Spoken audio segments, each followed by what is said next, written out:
Understood, Ted. I'm trying to share this anyways.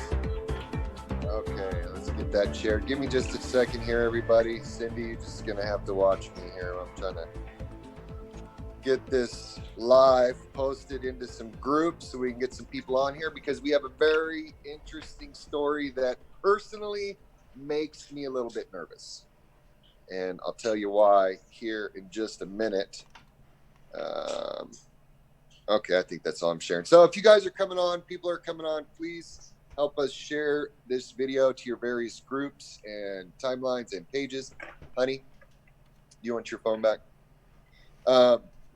And we're trying right now to multicast or multi-stream, whatever you want to call this, across Facebook, Twitter right now, YouTube, and Amelia, do you want this phone back? Sorry. Thank you. And we're going to see how all that works out. So this is kind of a test, but thank you for joining us for this evening's episode of We Hold These Truths. I know we've been kind of scattered in our broadcasting. We've been moving and just with work, it's been a real challenge to be able to get some shows out. But we have a guest with us this evening that is in our home state of Colorado. We have Cindy A. from Colorado. She's down in Denver in the Parker area, and she's got a really troubling story. Some people referred her to us, and we began to look at the case, and PJ Media and some other people had her on to tell her story about what's going on with her 7-year-old disabled son, correct? 7 years old, is that Cindy? Yeah, that's right, Ray. Yeah, 7. disabled son. And we got all the various normal actors involved with crazy diagnosis that she's lying about conditions of her son with children's hospitals that she came out to try to get some treatment and some help for, but for her son and his condition. I'm going to let Cindy share with you guys, but we need to do some housekeeping real quick. Ted, one thing I cannot see is I can't see if there's any comments or anything. Is that a different screen? No, I can bring it up on this screen here if you want. Uh-oh, your camera turned off. Oh, is it back on? Yep, it is. That's okay. You guys just traded spots for a second. Sorry, everybody. And I want to give people a little bit of time. I know, share this video if you're not going to be on live. We are taking phone calls tonight. So as Cindy shares this story, if someone wants to ask her a question, she's here to tell her story, and we want to help her be directed, and we want to get her some advocacy, some help. We want you to share this video when it's completed because it's important for people to see that this is not a battle that's going away, despite the massive exposure that we've seen over the years that DCF, CPS, whatever you want to call their child trafficking industry, they're trafficking kids, and they're going on and taking disabled kids, and they're taking adoptable kids, and they're adopting them out for federal incentives. And that's what's going on in our country. And we need your help.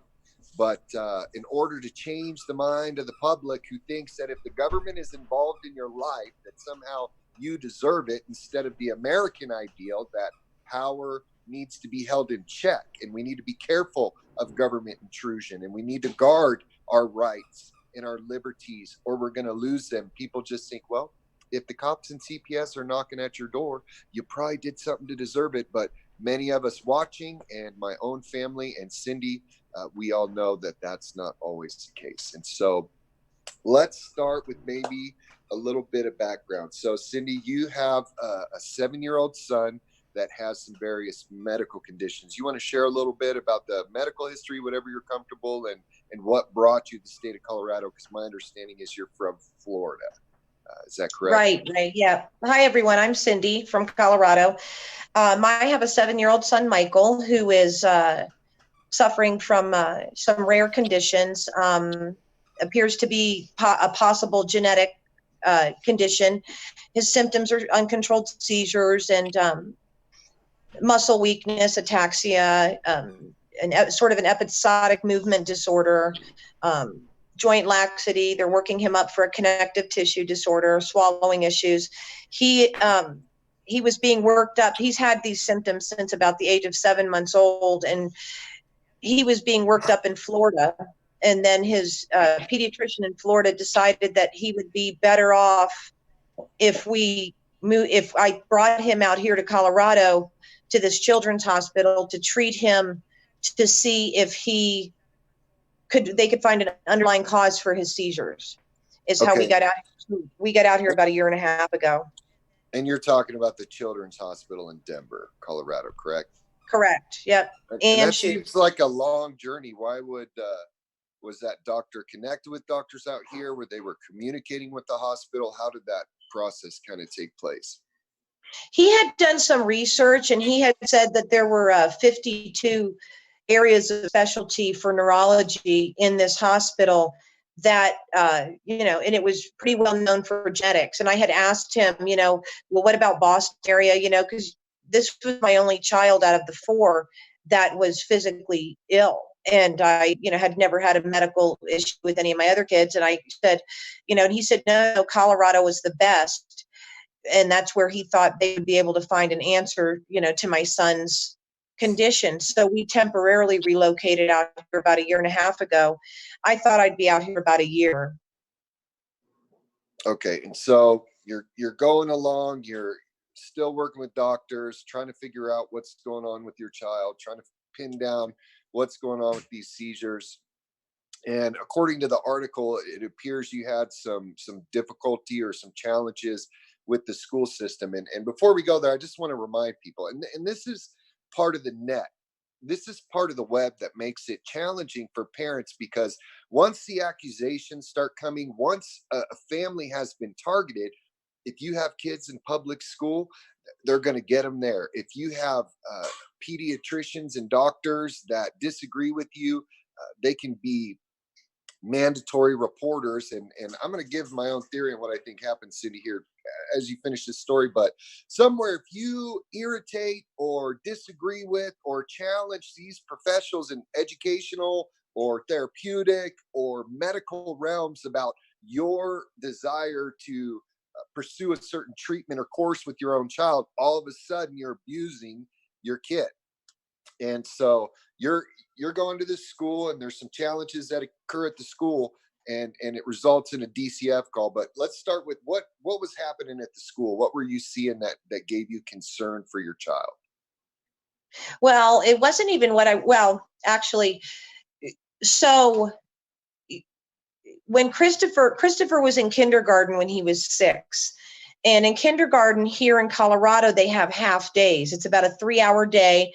And there was 2 or 3 aides in there, volunteer moms and a teacher with a very small ratio. So he had a lot of, maybe 1-3, 1-4 ratio with the children, to the adult. So he finished up kindergarten, and his teacher pulled me aside and said, he's going to need a paraprofessional. And I said, well, what's that? And she said, that's someone that's going to need to help him for first grade. So when I had taken him to his doctor's appointment with his head neurologist over the summer, because I was seeing her about once every 3 to 6 months, she said he has to go to school with somebody to watch him. He has to be going to school with somebody who can, he can't open lids. He can't, he couldn't unzip the lunch. He can't, I packed his lunch because he has, he's autistic as well. So he has texture issues. So he only eats certain types of food. So I had the doctor, she had written 2 letters. First, she wrote a letter to the Douglas School District.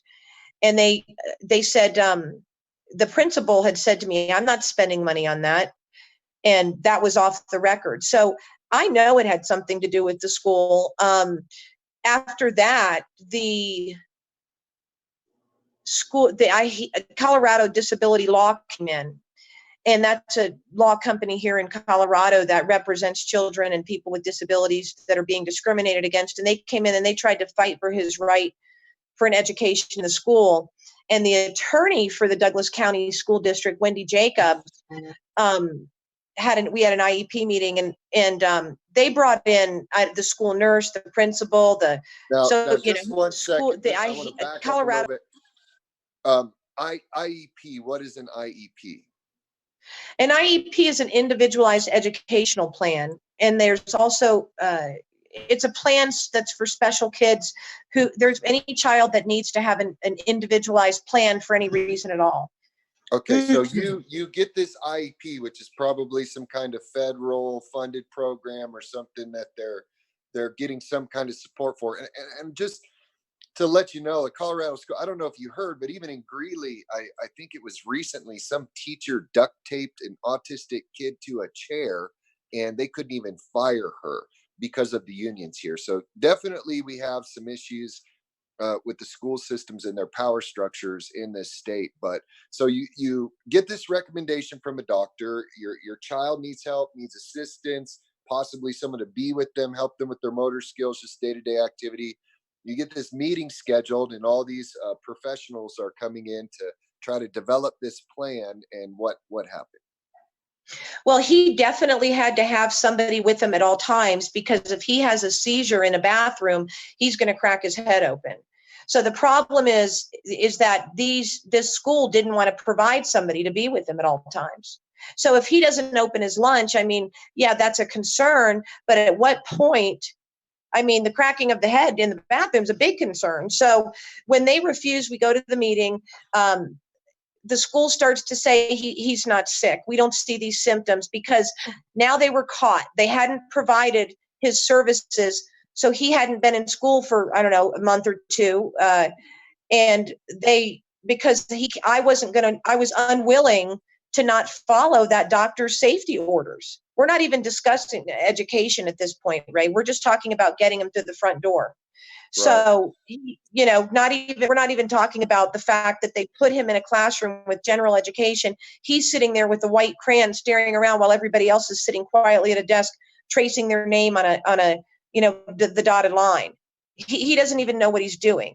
Doesn't know what's going on. He needed to be in a special education class, and they didn't put him in one. He has an IQ of 67, unfortunately, but they just wanted to stick him in a regular class and probably pocketed the money. I mean, that's a speculation, but they wanted to spend it on beautification or planting flowers or something of that nature. So I had that. So did they deny the IEP, or they were just wrestling with you on the need? They didn't deny the IEP. They kept his IEP, but they tried to change. They told me that the doctor had no jurisdiction over their school board, their school district. Oh, so the doctor's giving these recommendations. That was a safety plan to kind of educate the school, and this is what this kid needs, and they just ignored it. Yeah, they said it doesn't matter what the doctors say. We have jurisdiction over our school, and if we don't want to give it to him, we're not going to. And I said, well, then I can't send him. And so at that point, you withdrew him from Pulled school him out. and began to homeschool. Okay, correct. So you have a child with special needs. You bring him to Colorado where he can get some top-notch treatment. You're working on that treatment. School system's failing because whatever reason they don't want to pay out the money to help this child. It was going to cost them too much potentially, or whatever their reason was. So you decide, you know what? Colorado, I can homeschool here. I'm going to bring him home because I can't trust these people with my kid. What happened? Well, something I haven't mentioned is he had to wear a heart monitor, and they said they wanted to do a one-day test to send him to school for one day. And there's a school nurse named Becky. Can't remember her last name. She's the district school nurse for Douglas County. She decides that she's going to stay with him the whole day. Now, keep in mind, she's the nurse for the school district. She decides that she's going to stay with him all day. And she lets me know very clearly that even though he doesn't need it, this is so far beneath my job of school nurse for the district, but I'm only doing this because nobody else is available. So he's there for that one day, and she drops his heart monitor in the toilet. I said, how did that happen? She said, oh, he did it. I said, why was he in the bathroom alone? So this is just one example of the one day he went. So then I talked to his treatment team, and we said, he's got to be homeschooled. And so this isn't even just, sometimes they say, I've seen a lot of these cases. I mean, not a lot, but my fair share of where you have a child, they're trying to work with the parents to integrate this child into some kind of normal living. Obviously moms are going to be protective on their level. Dads are going to be protective on their level. professionals in this day and age do not like to be told how to do their job, do not like to be pushed on. And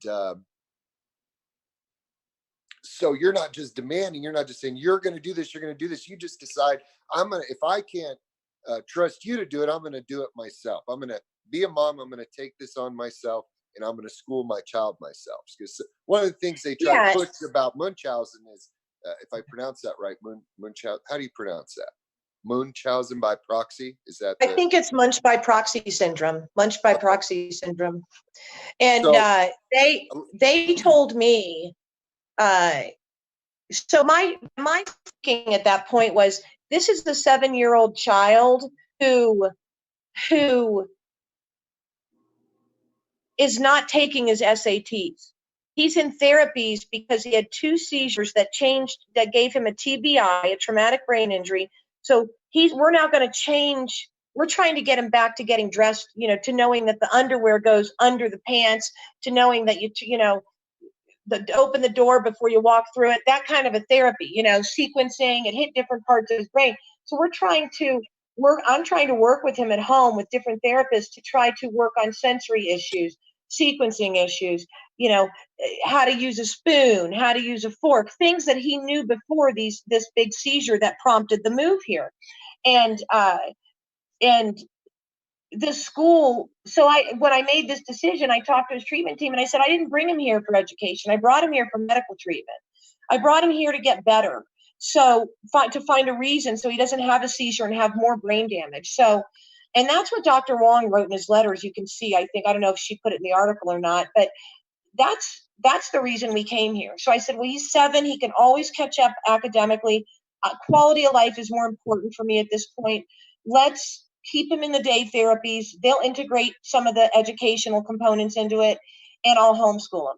No background of teaching, marketing and finance background, but I decided what's best for him. Pick my battles. A 6-year-long, lawsuit with the school to finally get him a para, or to let him, get his education through the homeschooling system. And that's how I made that decision. Pick your battles. So I decided not to ruffle any feathers and just to bring him home. Do what's best for him. Sure. And at that point, it was about a month and a half or 2 months that the child's the child, it's called the Child Protective Services. It's under the umbrella of the Department of Human Services, that they came to my door. And their stance was they had received an anonymous call that I was misrepresenting my son's illness. Now, that's too coincidental to me that the school just denied services. And it was really between the school and the doctor, kind of the argument. The doctor wants him to have this, the school's refusing, the doctor's on the phone, the school's, and somehow the retaliation came against me. So it was a clear, I think, retaliation case. And once they found out, with the rare children with these disabilities, there's a lot of money involved, as you know. Sure. And there's even money involved. And I'm sorry, I wasn't trying to interrupt you. I wanted to catch this thought. Not able to hear you. Sorry if you're talking. It's okay. It's okay. This is your interview, not mine. And we want this story out there. But a lot of people don't realize that these programs that schools offer a lot of times are federally subsidized, just like the taking of the kids, either through whatever educational funding. So I was going to tell you, after I read your story, that's the first thing I thought was, here she is pushing on the school. There's other professionals involved. It's not making them look too good. You said, I'm not hearing you. Can you hear me, Ted? Yes, I can hear you just fine. Can you hear me, Cindy? Not really. Let me just check this. Hang on. Sorry, guys. Might be the volume on your phone. Maybe a pair of earbuds would help. I'm not sure. Just lost our video. Yeah. This is not surprising to me. Here comes. Sorry. That's okay. Oh, there she is. Sorry, guys. Can you hear okay now? Yeah, I can hear. I'll have to get you a little bit closer. Do you have a pair of earbuds close by? Yeah, they're out in the car. I hate to take you with me out there, but that's okay. Give us the tour. We'll try to go a little longer, and if you can't hear, you got to go that close to hear me, huh? Well, I wonder what happened here. Hang on a second. Okay, so while Cindy's running to get get her earbuds, are you going to get your earbuds? Let me grab my earbuds real quick. Hang on, Ray. Sorry about that. Okay, I'm going to narrate for a minute. Hannah, just for a minute. I'm going to can I use your earbuds, sweetie? I'm right in the middle of a interview with. Thank you, sweetheart. technical difficulty. Here comes Hannah. You can see her coming up the hallway. This is my 15-year-old daughter, Ray. Hey, Come on. Ted, how we doing on calls? Has anybody tried to call in? Thank you. Nope. I've been asking on YouTube and Twitter and Facebook, of course. Nobody's called in yet. No. Okay, so the lines are open. And I know we're still going through the story, but if you have a question that's starting to build in your heart, feel free to give us a call here soon. But what I was trying to, okay, you can hear me now, Cindy? Yep. Okay, so what I was trying to say is what a lot of people don't realize.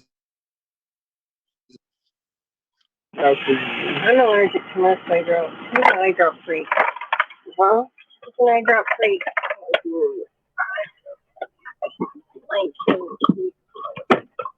Wait a minute here. What is going on? Here she is pushing on these professionals, pushing on the school, decides you're not going to provide this properly. Hey, Raymond. So I'm going to take it from you. Oh, I can hear you now. Can you hear me? They want to throw out. Yeah, I can hear you. It's not that we didn't do our job. I can't hear him. Can you hear him? Just barely. We've got something really screwed up going on.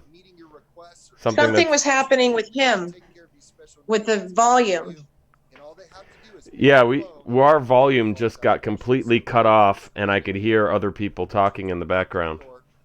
Now he can't hear us. I could hear them talking. Yeah, I could hear it on my earbuds. Yep, I heard the same thing. It's like we were completely cut off. It's never happened before, and he can't hear us right now. Well, it's not me.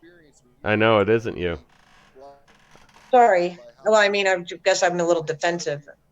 No, Can he? Raymond, can you hear me? Yep, he can't hear us. Uh-oh. Yeah, something's really screwed up. Ted, can you hear me? I can hear you now. Now he can. I can hear you now. We just got super hacked. Oh, and now you guys are super low. We're getting hacked, man. I can't hear you guys. Oh, brother. This is bad. They don't want this story out. You know, every time I start doing a story like this or some kind of weird technical glitches, interference, things are dropping, we're just going to try to push forward. Hopefully on the live feed, this isn't being affected. So I don't know if you heard my question, Cindy, but take us through what happened once CPS showed up at your door. When CPS showed up at the door, the interviewer told me that she had gotten an anonymous call that I was misrepresenting my son's illness. And she didn't word it that I was making it up. She just said misrepresenting. And then she started questioning me, which as I look back on now, that, she started asking questions about, she wanted proof that his father had passed away. She wanted a copy of the death certificate. She wanted, and I don't have that. That's in my storage in Florida. I thought, why does she want a copy of the death certificate? She wanted a copy of the Social Security benefits. And I thought, what does this have to do with, what's going on with him? My first thought was I thought she was trying to think I had something to do with the death. He was in a car accident. And I thought, that's weird. And he was in another state. He was in Texas when he passed. And I'm thinking, geez, that's weird. But now knowing what I know, looking back on it, it's has to do with the money. Sure. Now, did she show up with any court paperwork or any kind of, documentation that said you had to provide this, or did they just come across like you're going to give it? People don't understand the violation it feels on a human being that's not abusing their child when these people show up at the door and knock on the door, and all of a sudden they're demanding in your life. They're demanding protected health information. They're demanding all of these things without any kind of, a lot of times, documentation or even identification, or they'll just show up with the police and bully you. So you start answering her questions. At that point in time, did they decide that you needed to do something? Did they serve you legal paperwork? What happened? So they had a little bit of a different approach with me. Their approach with me was they came under the guise of trying to help me. So they were going to help me because it was so stressful to have a child with this, many medical complexities, that they were going to help me get a medical navigator and an appointment maker. So she started grooming me for that right from the beginning, but also probing for financials. So I didn't feel bullied or intimidated. I just felt like, okay, I'm an open book. Go look at his records. I had no idea that they were going to steal my child. I had no idea at this point. She didn't seem intimidated. She did have her identification on her. She just left it on the table, very friendly. She interviewed the kids. She didn't seem to have the ability to interview my son with the disabilities. And she talked to them briefly for maybe a minute each, maybe 2 minutes, and then left. And she seemed very, genuine and concerned. The second interview went a lot different. It appears that she would come about a month. Then I didn't hear anything from him for a month. The second time she came, I listened into what she was asking my son. And as she was asking my son, she was asking him things that I don't ask him. Do you really have seizures? Are you really falling? Do you really have trouble swallowing? Does your mom do it? Really incriminating questions. And he was looking at me like, am I sick? Because what I tell him when he does all this, therapy and training and physical therapy and stuff during the week is that he's Power Ranger training. That's our little thing. I don't want him to think that he's so sick. I tell him he had to wear the heart monitor because he was so strong that they had to check his heart rate. These are the little things I tell him with his little 2 to 3 year old brain at times, that to help eliminate him from feeling scared or different than other kids. Well, she comes right in and starts railroading him with, what about your seizures, your swallowing? You did it, and I don't talk to him like that. I try to avoid that, So that was the second interview. I'll touch it on a minute, just on a minute of, they weren't supposed to interview my daughter without therapeutic support, and they did. And within a few days of her doing that, she had a suicide attempt. She almost died. She was hooked up in life support. It was not a mild suicide attempt. It was a very severe suicide attempt. And now, I read in the article, and this article is on PJ Media. Author Megan Fox wrote the article. I think we'll put some links, or if anybody can find that article and link it in this video, we'd really appreciate it. But yeah, she mentioned, so there was some past trauma in your daughter's life. Right.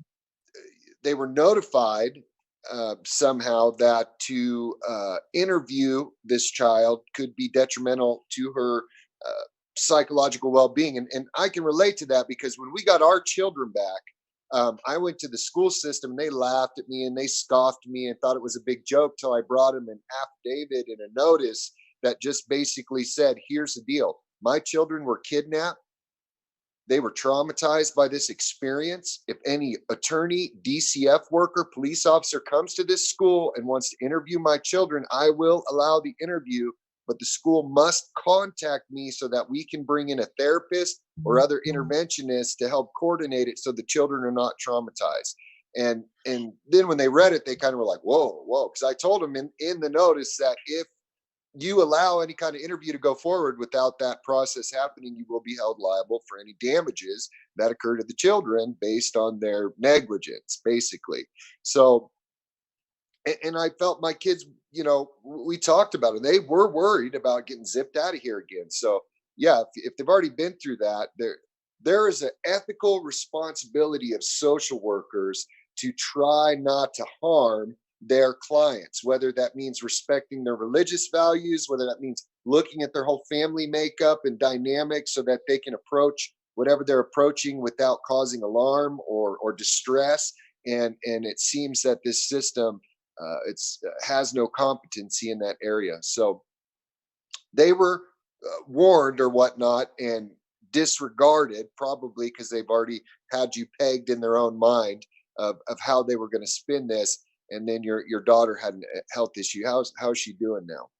She's doing well now. The new attorney that I'm hoping to hire with this GoFundMe that's going on is going to file an injunction against the department and not allow her to be interviewed again. They actually just emailed me yesterday wanting to interview her again, which is hilarious, on June 20th.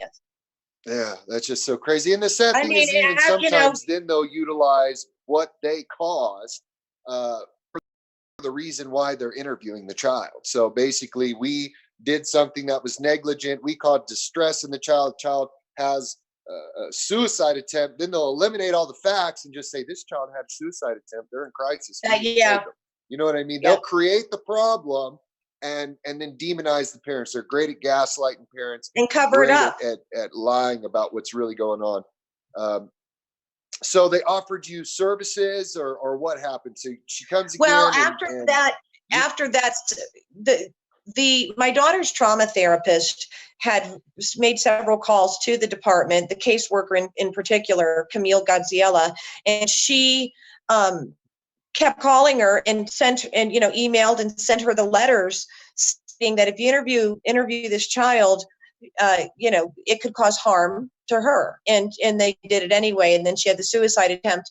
So after that, I got another text about a month later, almost like what you're very brazen, almost assumingly that I'm going to go out and just, agree with, because this 20-something-year-old girl is so powerful in her job and she knows better. And so she emails me and says, I'm going to pop in and see the kids.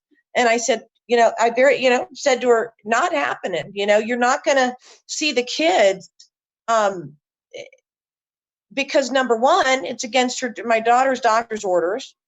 Number two, my son needs ADA support if he's going to be interviewed. Yeah, I don't talk to him about his medical stuff. He's a kid. He's sick, and I don't want to scare him. I try to let him be a kid as much as possible. And they didn't like that. They didn't like me telling them no.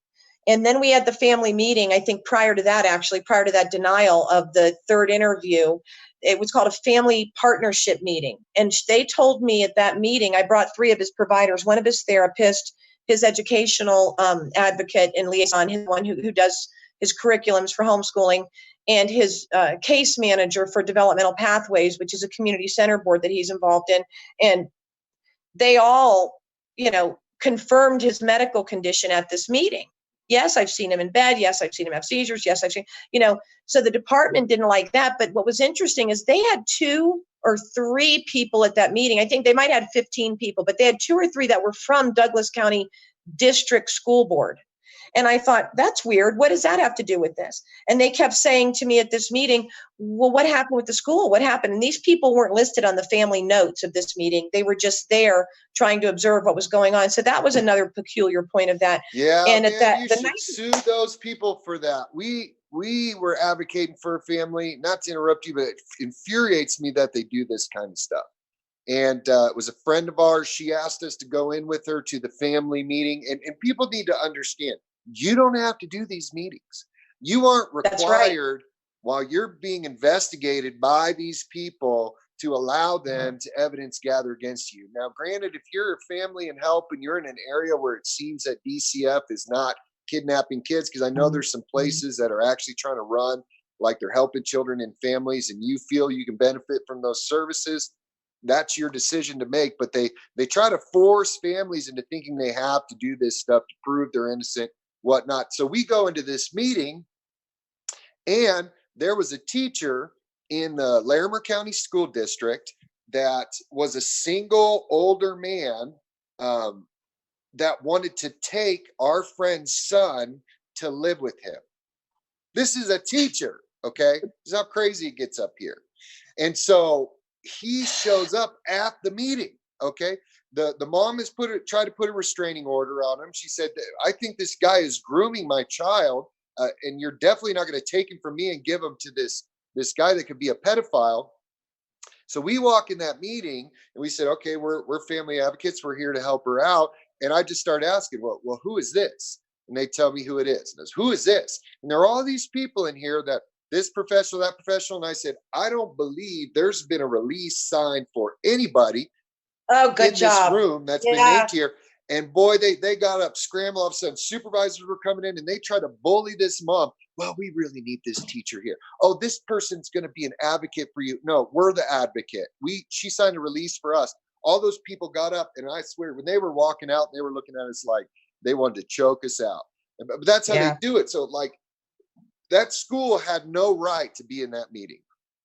Yeah, they were eavesdropping. No legal reason to know what was going on in your life or case with this child. And so they ambushed. Yeah.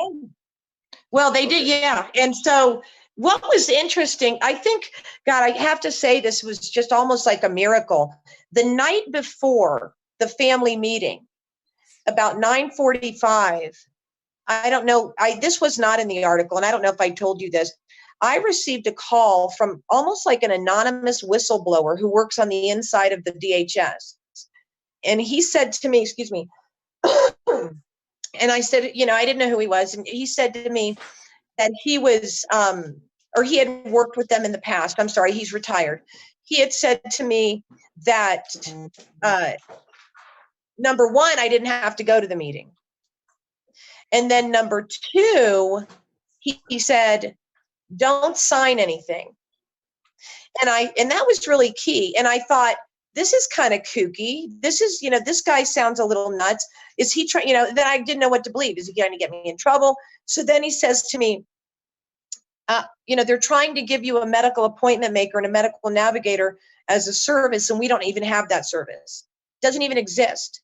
He said they're luring you in to try to, in the guise of helping you, and they're going to take your kid. So he comes in, he ends up telling me, or I'm sorry, he calls me, and I just put that in the back of my head. So I put that in the back of my head and say, all right, I'm going to go to the family meeting anyway. So I think you and I might have talked about it. It might not have been you. About, this is day 26 that my son is missing. 27 days ago, if somebody would have told me as a mom, CPS stole my child, CPS took my kid for no reason, I 100% in the back of my head would have thought there's got to be more to the story. They do not do that. I just didn't know. I would have thought, well, maybe there was something that. A lot of people don't, Cindy. I want to reel it back just a little bit. For the sake of time, we're going to try to compact this last part, because I want to get people some information on how they can help and support your family. And we'll probably have you on again. My wife did just let me know, and she was like, I had to get up for a minute, that she does want to go to your next court date and try to do some court watching with you, and sit with you and give you some support. And that's one of the ways that we're going to encourage people to support you. But so you have this family planning meeting, and then you shared with me that you refuse to sign everything, which is your right. They say they're voluntary. And then you get a call, and they basically say what was their response to you not wanting to sign for those services? Well, I didn't get a call. I got an email letting me know that I had a court date. Oh, okay, an email. Yep, got an email. And basically, that was you said that what was their reason for bringing you into the courtroom? They wouldn't give me a reason. Oh, I'm sorry. Actually, it took me a while to get a reason out of them. I called all the regulatory agencies. I said, what do you need me to go to court for? Where's the summons? I don't even know why I'm going. And I have a trail. There must be 20 emails that I gave to Megan Fox. I don't know if you that say, questioning. I don't know why I'm going to court. Is this okay? All of these, regulatory agencies says, yeah, that's what you're supposed to do. So I'm supposed to go to court. I didn't know. So I go to court, or I'm sorry, I finally get an then they cancel the court date a half an hour before. The court's not on the docket. It's a secret hearing for, the brevity of time here. And you don't think this exists. So I go outside and I said, well, gosh, my name's not even on this court docket. Well, it wasn't, because it was a secret hearing. I go in there. I'm sorry, to back up a little bit. I got an email, and in the email it says, I had demanded the case number. I had called all the way up to the governor's office to demand a case number. I called the deputy director of the state. I said, yeah, I'm not going to court without a case number. So finally, the supervisor of the social worker who had been interviewing my kids comes to the house, or emails me that what the case number is. This is the day before, and tells me that I'm going to be going to court just to decline the services officially. Okay. So I thought, okay. So just real quick, I just want to recap, make sure I got this right, because I want people to see the clear picture. So you get invited to this family planning meeting. You decline services. You bring your own treatment team in. You're doing good. A little stressed out about the situation, but you want to get your son taken care of. You don't need their assistant. Next, They set a court date. Nobody will tell you what the court date is or what it's for or give you a case number. You're calling all these people. and they cancel the court date. And they reschedule a court date, and they tell you, we just need you to come into court to formally reject these services, right? Is that what you just said? Yeah, because there was a call, somebody was concerned about the misrepresentation. Since you're well serviced, you've got enough services, you just got to come and formally decline them. Yeah. Okay. And just so people know, that's a lie. You don't have to go to court to formally deny services from these people. This is how they lie and manipulate the legal process and deny parents due process. So you go to court. Before it was a secret hearing. You can't find it on the docket. You can't find anything. You show up for court, and what happens in court? Well, I walked in and I had a friend of mine. She showed up and I said, I have to go to court. She said, you want me to drive you? I said, sure. So we go down there. Nobody's in the room. It's dark. I'm like, this is weird. Maybe I got the date wrong. I'm checking my email. It's not on the docket. Did I get it wrong? No, this is what she wrote. So I'm thinking, well, maybe they're trying to set me up. Then I started thinking, maybe they're just trying to set me up. Maybe it was canceled. So about 10 minutes to 1, about 8 people from the Department of Human Services walk in the door. And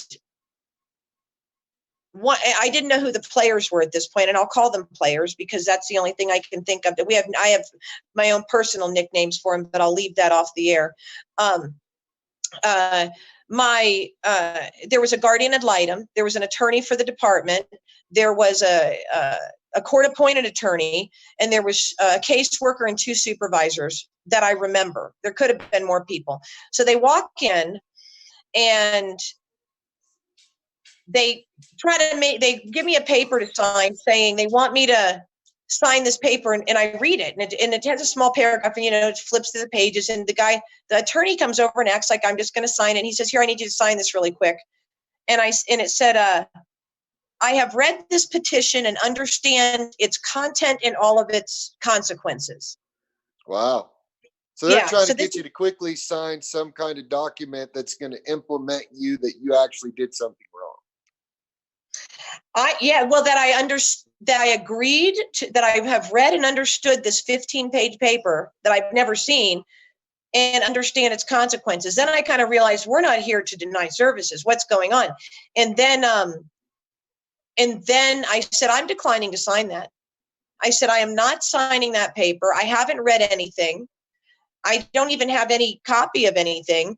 Why would I sign that? So he wrote on it, almost like, ooh, I was going to be in trouble by the judge. He wrote decline to sign in big letters on it. I said, okay, write that. He said, I'm going to give this to the judge. I said, well, go ahead. He was like, I was going to be in trouble. And then somebody gave me a paper to fill out for a court-appointed attorney. Well, I was over the income, and then the magistrate decides to give it to me anyway. She comes out and decides to give me the court-appointed attorney. So the court-appointed attorney is sitting next to me. Whoa, wait a minute. I just caught that. So you didn't even qualify for a court-appointed attorney, but they're like, no, don't worry about it. We're going to give you one anyways. Yeah, and I think they did that because you can't remove a child if somebody doesn't have counsel.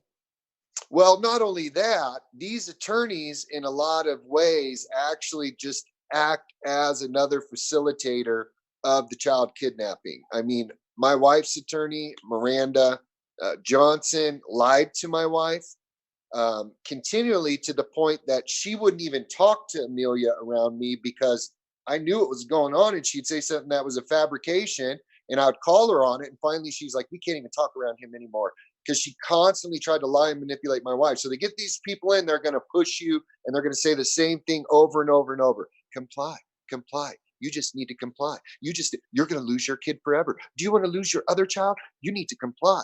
And that's their job. That's just what they do. And rarely do they fight for the families. And if they do, they get retaliated upon or removed. I just find it interesting. Yeah, I think they had you take one anyways. Well, I think that, they forced her on me. Right. And she was about as, valuable as a piece of dirt to me. I had to nudge her to reserve my right for a jury trial. And they do that too. They don't do their job, and then they go, oh, you missed the jury trial paperwork last hearing. Sorry, you're not getting one now. Yeah. Yeah, I said to her, I had to end up filing a complaint against my court-appointed attorney, Ray, because I called the Office of Respondents Counsel and said to them, you know what? I have reporters calling me. My court appointed, nobody knows where my son is, and my court appointed attorney won't file a thing.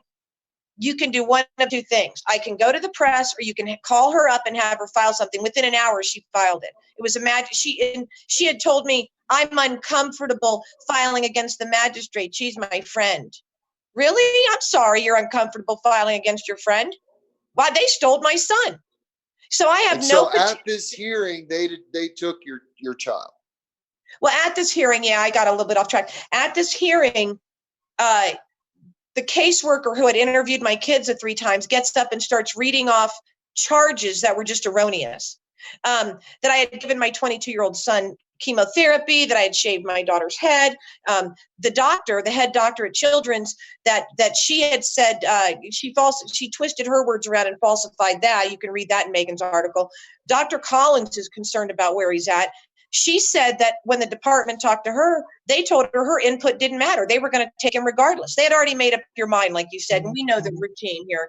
At the time, I didn't know it. So I have all that in writing. And so she says, so at this hearing, they end up saying, the magistrate says to me, or says to whoever's standing at the podium, I think it was the guardian ad litem, she says, court orders child to go in custody of the department. This was about 5 minutes. So I hadn't read the petition yet. Keep in mind, I don't even know what they're alleging against me, and they've already taken my son. It wasn't an ex parte hearing. There was no emergency. They rescheduled the hearing for a week and a half to round their schedules. What's the emergency? They've been working on the case since January. This was May. You know what I mean? If there's an emergency with the child, don't you remove them immediately? So, that's the whole, it's an emergency removal. Right. And so where's your son right now? I have no idea. And how long has it been? 26 days. 26 days, and you don't know what city he is in. You don't know what people he's with. They are giving you zero information about the location or condition of your son. Yeah, there's not even a record of the court hearing, right? There's not a court paper showing that there was a hearing. There's no transcripts. There's all they tell me is it's confidential. You can have no contact. And they started to retaliate when the press started calling him, saying, now you'll not have any visits at all. As soon as Megan called, you start coming out and they're saying now because you went to the media or you're being public, we're gonna restrict your visits. We heard that one many times, as many parents have. And well, I hadn't had any visits, but that's their leverage. He could be in another state. He could be in another country. I have no idea where my son is. Nobody has spoken to him. So let's pretend for a minute and play devil's advocate and not take too much time. Let's pretend I did something to my son. Let's just pretend I really did make a bruise, or I really didn't have food in this fridge, or I really didn't, whatever, had a dirty, whatever they're going to make up. Let's pretend. Why can't he talk to his 2 older brothers? One's in Florida, one's in Virginia. He's getting ready to go to Duke for his doctorate. Why can't he talk to his sister? Where is he? And they didn't take, they left your daughter, took your son. They left my daughter. If I'm such a crazy person, still left a child with you, which they often do to provide leverage against the parent. So when is your next court hearing? And have you received any paperwork to date about the allegations or a copy of the petition or anything? I received a copy of the petition at the end of the hearing. I brought it home and read it. So I have a copy of the petition. I received a home packet. I received a handwritten paper to take a drug test, which they falsified. I don't know if you read that in Megan's article. That's pretty interesting. I did. So apparently they claimed you failed a drug test and you were wise enough to go take your own hair follicle test, correct? Was it a hair follicle test? Yeah, it wasn't inexpensive either. I had the girl, as soon as the girl at the lab told me that that the only person getting a copy of that drug test was the social worker who made up that petition, I went immediately down to another lab, said, write down what you're doing. I'm going to another lab. If anybody's listening out there, if they've ever ordered you for a drug test, use your own lab. Yeah, go into, and you know what's interesting was they sent it. So this is interesting, and you'll get this. So this third party that takes my hair, cuts my hair, and takes the urine test. Hold on 1 second. I'm sorry, I can't hear you. I can't hear. Would you ask the children to be a little more quiet? My sound went out, Ted, just like hers did. It's just a whisper is all I can hear. Yep. Well, Era, let me crank my volume up. Can you hear me okay? I can't hear you either. You can't hear me at all, or can you hear me? I can hear you, but it's really faint. Yeah, something is going on. It happened earlier. I thought it was gone, but the calls were crossed. I could hear a whole other conversation going on about a half an hour ago. Let's do this. I think we got a good gist of the story, and I really don't want to cut you off, but we need to get these technical difficulties ironed out. I think we're getting some interference. This happens every time we get a big story. But in a nutshell, and we're going to have you back on again. We're going to get this, and we're going to keep people updated of the progress. Like I said, Amelia said she's going to come and give you some court support at your hearing.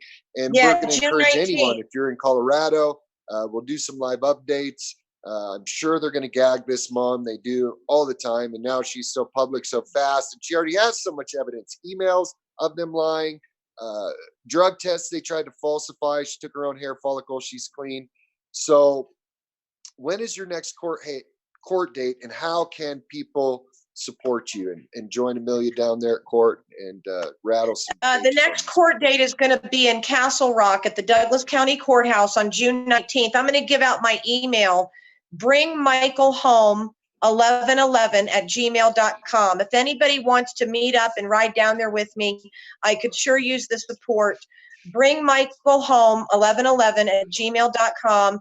I would love the support. Any support at all would be helpful.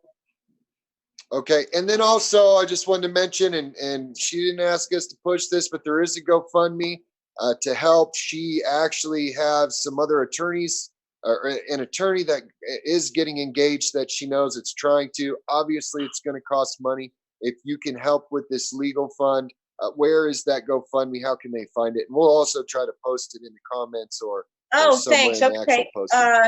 That GoFundMe is found. It's one of my friends did that, and she tagged it to the bottom of Megan's article in PJ Media. I can't remember what the name of that article is.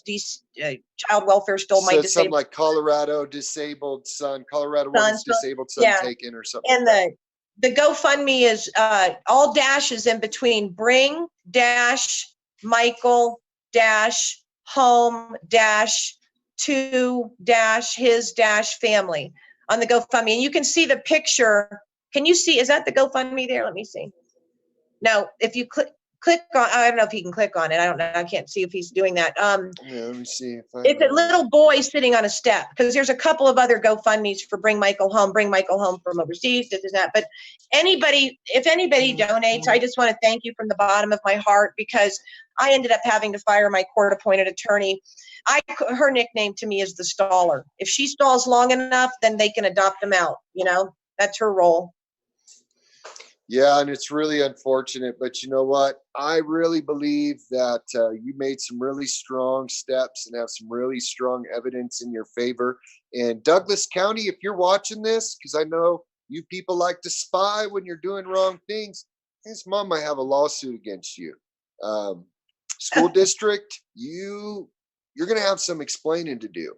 But we definitely want to help this family. If anybody wants to message us, if you are trying to get a hold of the mom or you want to join us for court, obviously you can message us at Free the Schwab Children, email at schwabstrong@gmail.com, or you can go to our Twitter, which is at Schwabstrong. We'll get you in touch with the mom. If you're a journalist or a legislator or an attorney, or somebody thinks that they can add something beneficial to this case to help this mom get her disabled son back and bring some light and exposure to this criminal child trafficking that's going on all over our country. These professionals are out of control. This federal funding that's causing the insanity of these people to falsely report parents, use CPS as a punitive tool against people they disagree with or who challenge their authority. We need to put an end to this. We really, really need to put an end to this. We thank you for letting us tell your story, and we're going to do what we can to walk with you through this. And we're praying for you and praying for your son, and really hope you get some answers. And I'm going to give you a call after the show. I have some other questions for you, and then we're going to try to have you back on, Cindy. Is there anything else that you want to share with our viewers this evening? Anything that you I just want to close with? say, if DHS or Douglas County's watching, you better bring him home. Bring my son home before things get ugly on your end.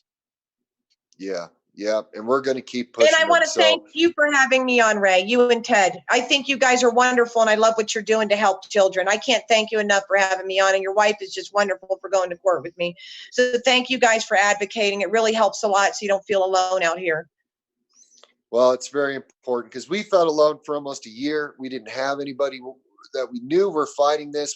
We didn't have any advocates, and we just determined that we were going to work on certain cases and make sure that people knew that they weren't alone, because it's a terrible place to be. So with that, Ted, we can go ahead and wrap it up. And we just thank you all for joining with this episode of We Hold These Truths. That it's self-evident, man. We have life, liberty, and the pursuit of happiness as an inherent right in our being. And these crazy criminal law-breaking officials and CPS people keep coming in trying to wreck our families, violate our rights, manipulate this court system. But we're going to end it today, because we're going to end it with your help. We're going to end it by continuing to raise attention to this critical issue that is horrifying. That you have secret courts trafficking children in the United States of America, out of which 70% end up in sex trafficking. 80% of prisoners, I believe, came out of foster care. This is not a good place. And I'm sorry about that, Cindy. I'm not saying that they're going to send your son there, but the statistics are a lot of foster children end up in sex trafficking. It's heartbreaking. It's heartbreaking, Ray. It's hard. If anybody, God bless you guys for spreading the word. I'm going to keep you guys in prayer too. It's just heartbreaking. And if anybody out there listening will keep Michael in prayer, that he's protected wherever he's at. I just wish I knew where he was. I wish he was home. All right. You mind if we pray, Lord? We just pray right now, and we just pray that you protect Michael, and we pray for Cindy and their family, and just pray that you would expose what's going on here and give us protection and power to bring this child home, to reunify this family, and to expose these evildoers. We just pray for your wisdom and grace. Amen. Amen. Thank you guys. You guys have a great night. All right. We'll Thanks, keep Ted. everybody updated. Thank you, Cindy, for joining us. Ted, how we doing? We're good. It's great meeting you, Cindy. Just hold on for a second and we'll close this out and you guys can chat afterwards. Sounds good.